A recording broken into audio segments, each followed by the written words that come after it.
বাগাতিপাড়ায় ফারিয়ার নির্বাচনে নিজের ভোটও নিজেকে দেননি সভাপতি প্রার্থী মোশাররফ। নাটোরের বাগাতিপাড়া প্রতিনিধির পাঠানো তথ্যছবিতে বিস্তারিত। নাটোরের বাগাতিপাড়ায় ফার্মাসিউটিক্যাল রিপ্রেজেন্টেটিভ অ্যাসোসিয়েশনের নির্বাচনে একটি ভোটও পাননি মোহাম্মদ মোশাররফ হোসেন নামের এক সভাপতি প্রার্থী।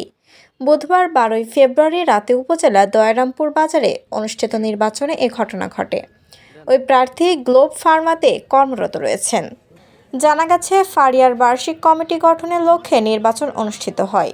ওই নির্বাচনে গোপন ব্যালটের মাধ্যমে বুধবার রাত 8টা থেকে 1.5 ঘণ্টা ভোট গ্রহণ চলে। 3টি পদে নির্বাচন অনুষ্ঠিত হয়। এতে প্রতিদ্বন্দ্বিতা করেন সভাপতি পদে 3 জন, সাধারণ সম্পাদক 2 জন এবং সাংগঠনিক সম্পাদক পদে 2 জন। মোট 46 জন ভোটারের মধ্যে 44 জন ভোট প্রদান করেন। নির্বাচনে 25 ভোট পেয়ে সভাপতি পদে মঞ্জুরুল কবির বাবুল, সাধারণ সম্পাদক পদে আল আমিন 28 ভোট পেয়ে এবং সাংগঠনিক সম্পাদক পদে শাহ আলম 29 ভোট পেয়ে বিজয়ী হন। কিন্তু ওই নির্বাচনে সভাপতি পদের প্রার্থী মোহাম্মদ মোশাররফ হোসেন একটি ভোটও পাননি। তিনি নিজের ভোটটি অন্যজনকে দিয়েছেন। সেখানে নির্বাচন কমিশন হিসেবে ছিলেন মোস্তাফিজুর রহমান।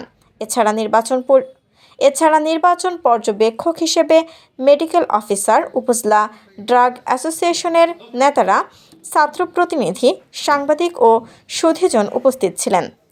এ বিষয়ে প্রার্থী মোহাম্মদ মোশাররফ হোসেন বলেন, তিনি সভাপতি পদে প্রার্থী হয়েছিলেন ঠিকই, কিন্তু অন্য প্রার্থীকে নিজের চেয়ে বেশি যোগ্য মনে করেছেন, তাই তার ভোটটিও তিনি অন্য প্রার্থীকে দিয়েছেন।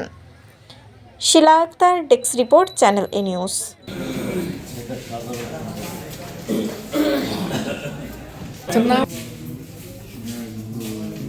মুখে কথা না বলি এমনি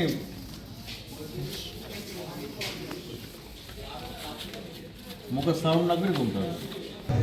উপস্থিত বাগাতিপাড়া স্বাস্থ্য কমপ্লেক্সের সম্মানিত দুজন ডাক্তার, সাংবাদিকবৃন্দ, আমার বিসিডিএসের কর্তাবৃন্দ, উপস্থিত ফার্মাসিউটিক্যাল রিপ্রেজেন্টেটিভ অ্যাসোসিয়েশনের সকল সদস্যবৃন্দ, আসসালামু আলাইকুম। সভাপতি পদে 3 জন প্রার্থী ছিলেন। মোট ভোট 44, একটা না ভোট পড়েছে, মানে কোনো নাম লেখা নেই, ক্রস চিহ্ন দিয়ে। মোট প্রার্থী 3 জন। প্রথম মোহাম্মদ মঞ্জুরুল কবির বাবুল, ভোট পাইছে 25টা। নিকটতম প্রতিদ্বন্দ্বী Mohammad Selim Reza, Concord Pharma, vote পাইছে 18টা। মোশাররফ হোসেন দেশে নাই। সেক্রেটারি এই ফলাফল ঘোষণা করার জন্য আমি ডাক্তার হুমায়ুন আহমেদকে অনুরোধ করছি। এবং আমাদের যে সাধারণ সম্পাদক পদ, এখানে মোট ভোট পড়েছে 44টি, একটি না ভোট পড়েছে এবং সবচাইতে যে জয়ী হয়েছে মোহাম্মদ আল আমিন, এসবি ফার্মাসিউটিক্যাল, উনি পেয়েছেন 28 ভোট।